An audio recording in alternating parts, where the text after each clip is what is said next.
It's overwhelming, and I really haven't had time to think it through. There's a lot of implications, all of them positive for WWE and for wrestling fans around the world. What it's going to mean to the industry overall, I think there's going to be a lot of ramifications, but I can't think of any of them that aren't going to be positive. It's certainly a change, right? I mean, Raw has been such a staple on cable television for so many years, decades. Longest running show, I believe, on cable television history or in cable television history, probably television in general. And to make a move like this, I'm not surprised. I think it was coming sooner or later. But to be really honest with you, if you look at the history of professional wrestling since the beginning of television time, professional wrestling has been on the cutting edge of all forms of distribution. Long before cable, it was one of the most watched programs in all of television back when it was a syndicated independent type of show, right? In major markets around the country back in the territory days. You go to cable television, and professional wrestling quickly became one of the leading forms of entertainment in cable television. It still is to this day. You look at pay per view, which evolved out of cable television, and professional wrestling became one of the most successful forms of entertainment on pay per view.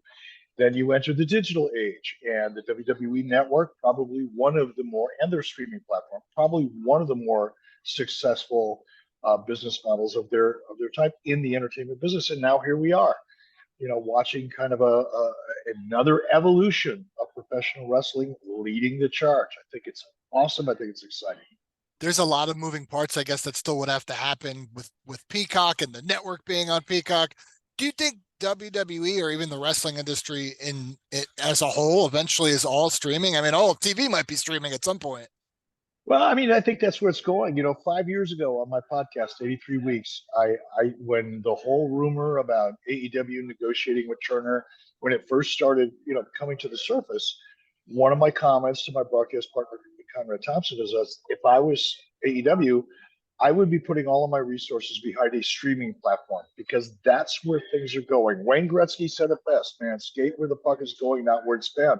And television and cable is where it's been, but it's not where things are going. And I think that's one of the most exciting things for me as now an observer from the sidelines of the industry is, where is this industry going? And again, once again, professional wrestling leading the way. If this Netflix deal wasn't a big enough story, then you get news as well on Tuesday that The Rock, Dwayne Johnson, is joining the board of TKO and getting the rights to the Rock property. Your take on all of that as well. I'm sitting here watching The Rock on ESPN as we speak, and yeah, he's being interviewed by everybody and their brother right now. I think it's great. I mean, you got the number one entertainer in the world, a man who has seen all facets of entertainment, development, production as an actor. Certainly, his extensive background with the industry, and I think it's great. He brings a powerful perspective to that board, and I'm glad to see it.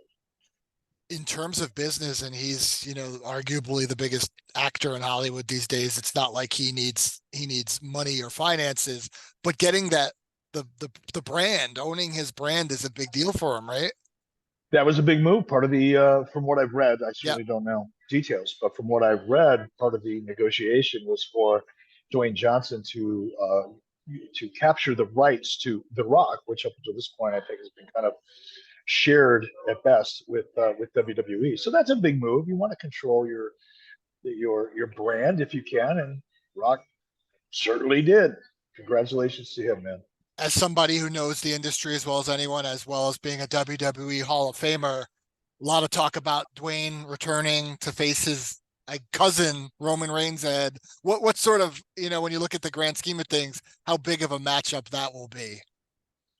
I mean, let's see. We don't know for sure what's going to happen yet, right? We're still in that speculative process, that pre-WrestleMania season where everybody's wondering what's going to happen, and there are so many great options. And I think, this move that I read about this morning with Rock, and certainly as a part of TKO, and the Netflix deal, I'm even more convinced that this is as much of a strategic move as it is anything else. And from a tactical point of view, I could see WWE and now Rock using the opportunity to using Rock to expand WWE's opportunities internationally. Because with this Netflix deal comes 240 million subscribers worldwide in 190 different countries. And that's a big enough fact. But if you look at the other data point and look at what WWE's been doing in terms of establishing their PLEs in Australia, most recently in France and around the world, that's the big growth opportunity with WWE, not domestically here in the United States. I think they probably got about 100% of the 100% of the potential market here in the US. But the big money, much like the NFL, is taking the product overseas. And I think this combination of Netflix and Rock and the expansion we've already seen by Nick Khan internationally suggests to me that we may not see Rock in WrestleMania. We may see him in Perth. We don't know, but it's fun to watch, right? It's fun to try to keep up with and predict.